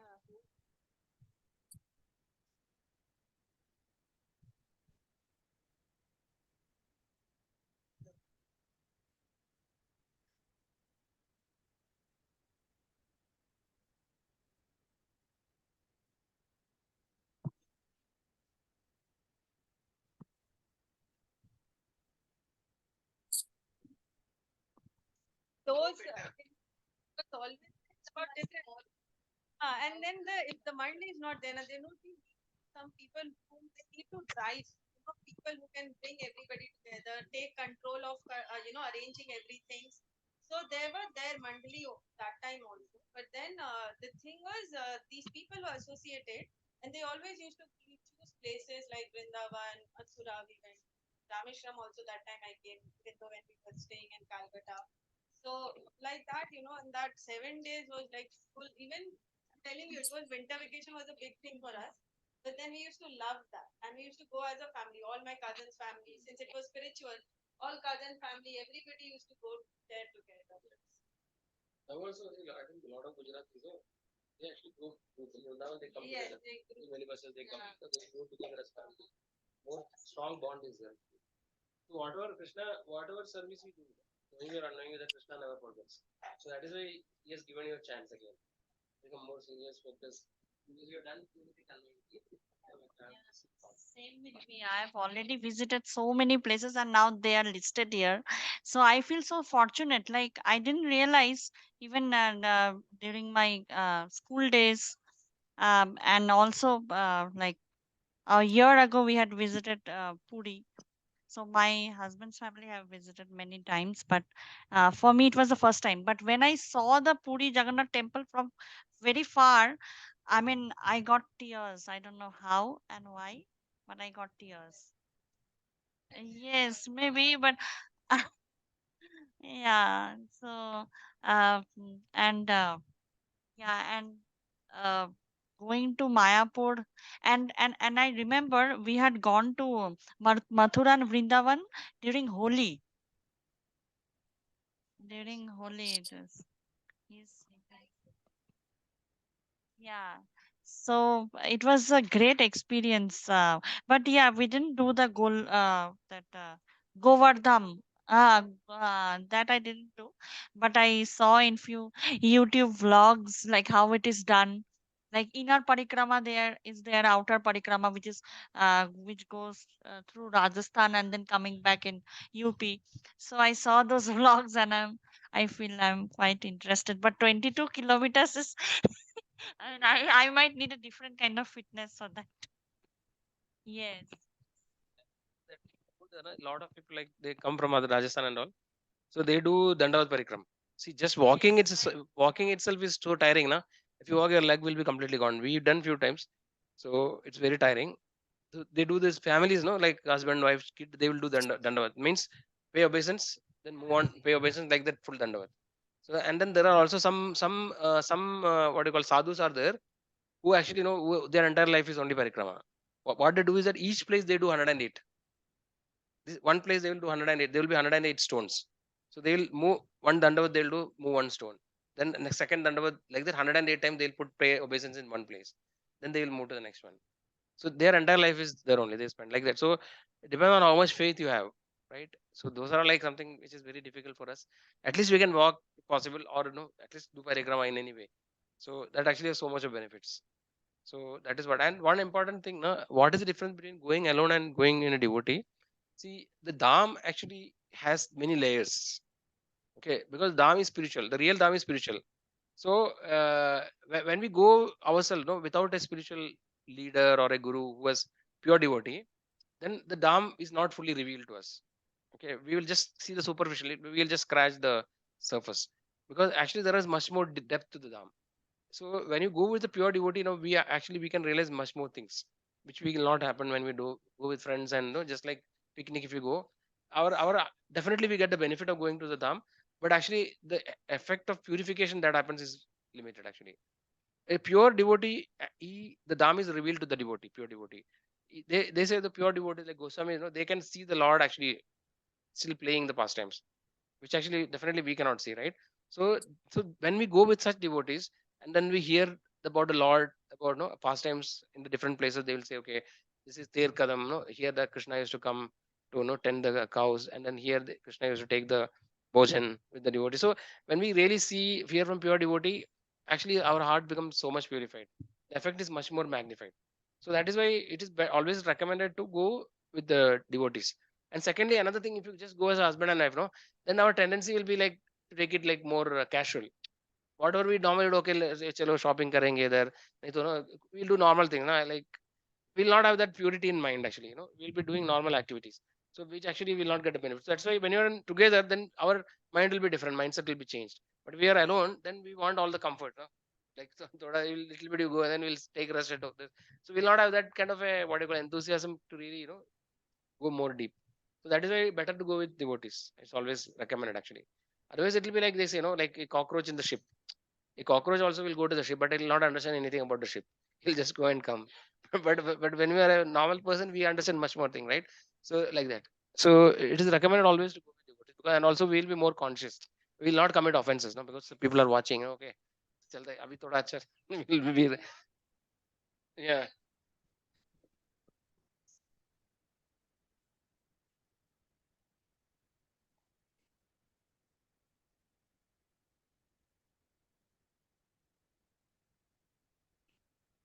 Okay. So Amnath Prabhu, I think you want to tell something because one quota you already used in the beginning. No, Prabhu. Tirupati So experience. yeah, Tirupati has always been very close to my heart, and it's not only Tirupati. I have gone to many places, but the solace that I get in Tirupati might be I'm kind of connected to that place so much. Uh, Experiences in Srirangam have been good. And even I have gone to Mathura only once. Okay, so that was most of my trips. Uh, it tends to ultimately end up as a devotional trip. Okay, so whenever I go with family or whenever I go with friends also, even though initially the idea is okay, we'll go there, we'll enjoy, and ultimately it'll land up in a temple or in a particular dham. So we then God takes me like that. Okay, so you plan. Okay, we'll go for this particular place. Then suddenly we will deviate somewhere, go to a temple, go to a spiritual place. Then maybe we'll go there, or at least while coming, we will definitely have one or two temples on the way. So Vaishnava temples, of course, I have visited a lot. But then there are also some Shaivite temples like that I have gone to Arunachalam recently. So there is a parikrama there also in Arunachalam, also about 17 kilometers. So the kind of vibes that I get are very positive. But Tirupati is another level. Okay, for me especially. Okay, so I experienced something like that in the Tirumala, not even in the Tirupati. In Tirumala temple, while I'm most of the time I wish to climb it, I trek that. Maybe because of that I get more better vibes.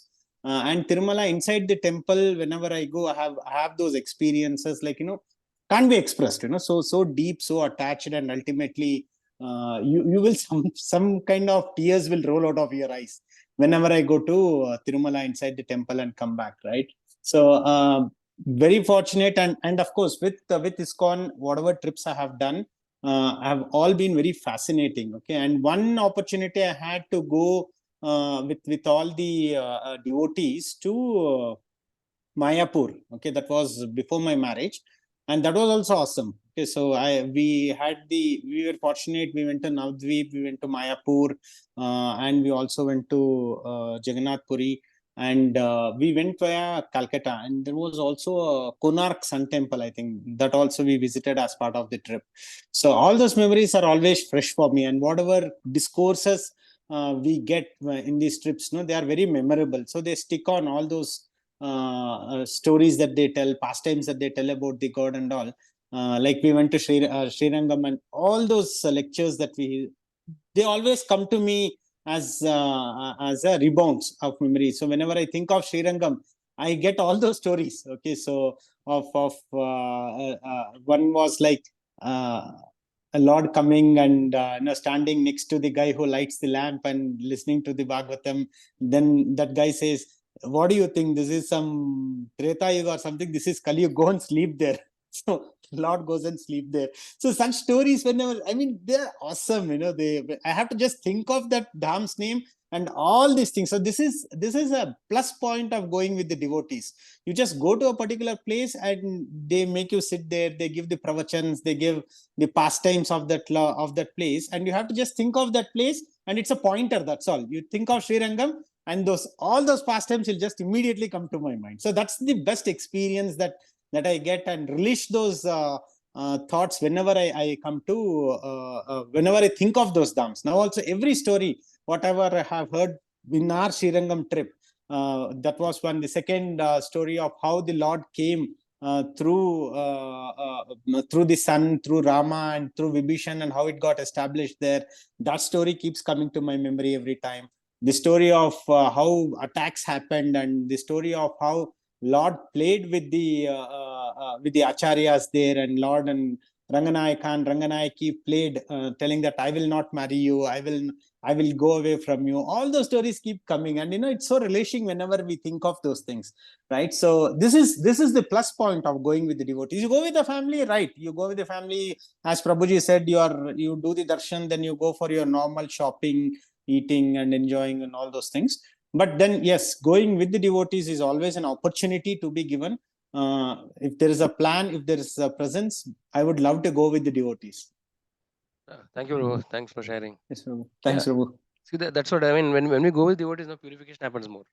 Okay, because otherwise we will not take much austerity. If you're a family, your kid wants to sleep, or somebody wants to let us relax, let us do. We'll not go the extra mile. See, when the main idea of doing any devotional activity, the 5 Angas of Bhakti, is to become purified. Because what is the problem that we are contaminated? We have so much of covering in our material existence. So the idea of every devotional service is to purify. So if you want to get the full benefit of purification, then actually we need to take some austerities will be there. In Yatra, if you go with devotees, there will also be some austerities. Everything will not be able to do. You may have to get up early morning. They'll wake up, will go early morning. Like everything, the food may be a little bit delayed. So some difficulties will be there. As we should be mentally prepared to accept. But then we become more purified with that.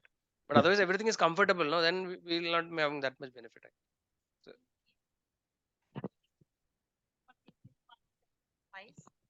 Like when I was in college, uh, and after that in 2012 or 13, I don't exactly remember, in 2012 most probably I had visited Tirupati temple. So I remember being in the crowd for 5.5 hours, even though it was a special line, so special for special darshan, but still, but yeah. Yes, it'll be very fast, but it ended up like for 5.5 hours. But the end result was really something that I can still remember. And I think my third visit will be with the ISKCON devotees. So that's why the third visit is pending. I have visited twice, uh, but that third visit is still pending. So,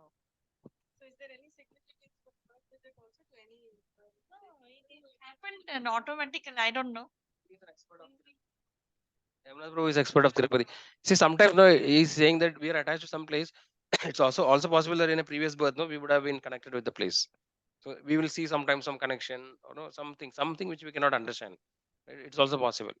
You're attached. You'll definitely have like Meera was having a different attachment, right? She had it's not that see, people have certain attachments to certain dhams, right? And when you go there, automatically it gets evoked. Okay, so and your devotional service goes to a different peak. Okay, so it's same. It's Venkateshwara, Balaji, or Sri Ranganatha, or anybody. It's all the same. There was a story also, right, of that beggar who turned to be a billionaire and made. And every time he went to Srinanga said, come and make my mukut, come and make my mukut. He went to Tirupati, made a mukut. So all are same, okay. But then you have one Akshavigraha that comes to your face every time you think of the Lord. Okay, so it's reflecting. Okay, so Srinivas Govinda or Balaji or Shri, whatever Venkateshwara you call him, maybe from my childhood have been brought up, and we call it Griha Devata, like for me it is like more connected. Okay, that's all. And of course I relate to Krishna, I relate to Rama, but when I'm seeing, my prayer ultimately goes to Govinda. Okay, so and Govinda is the same. Maybe, and throughout the Tirumala trip, maybe you chant Govinda a million times. You keep telling Govinda, Govinda, Govinda, Govinda. So, and when you say it properly, Govinda, it's so happy.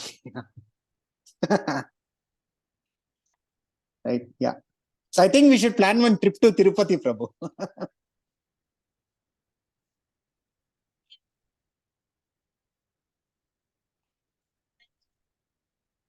I'm not listening. No? Yeah, Prabhu. Yeah. Tirumala trip we should plan once.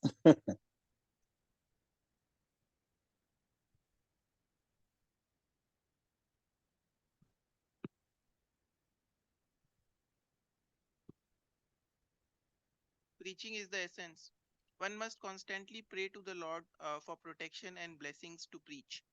Unless one is sufficiently protected by the Lord, he may fall down from his spiritual position.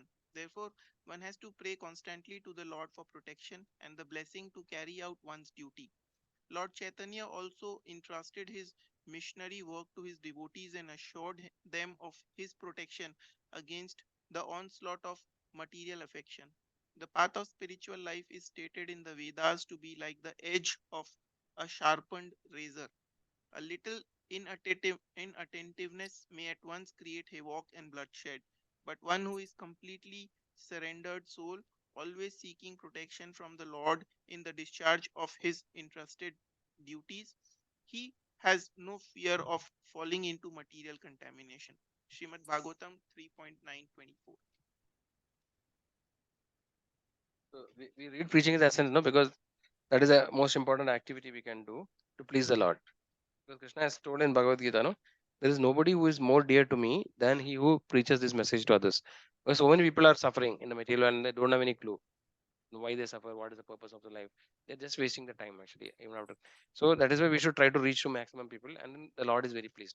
So normally, what that we can achieve in the sadhana bhakti, just by doing our own sadhana, much more we can achieve by attain by doing preaching. So preaching is like a, all these things are like a, what you call, a boost. So, no, so we get sudden progress. So whatever small way we can preach, we can preach. We'll wind up actually here. Thank you all for joining. Hare Krishna, Prabhu. वाञ्छाकल्पतरुभ्यश्च कृपा सिन्धुभ्येव च पतितानां पावनेभ्यो वैष्णवेभ्यो नमो नमः Namo हरे Namaha. Krishna हरे Krishna Hare Krishna, Krishna Krishna Krishna, हरे Krishna, हरे Hare हरे Hare, Ram Hare हरे Rama, Ram Hare Ram Rama, Ram Rama Hare Hare Rama, Hare Hare. शिल प्रभुपाद की जय Jai. हरे कृष्ण Next, महामंत्र की जय Jai. Navdeep Next time in धाम की person, जय Prabhu. मायापुर धाम की जय yes Prabhu Next time in person.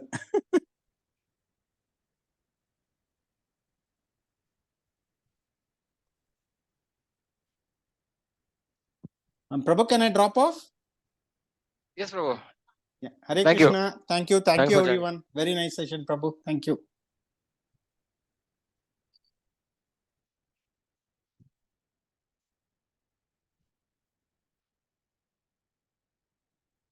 Send करना है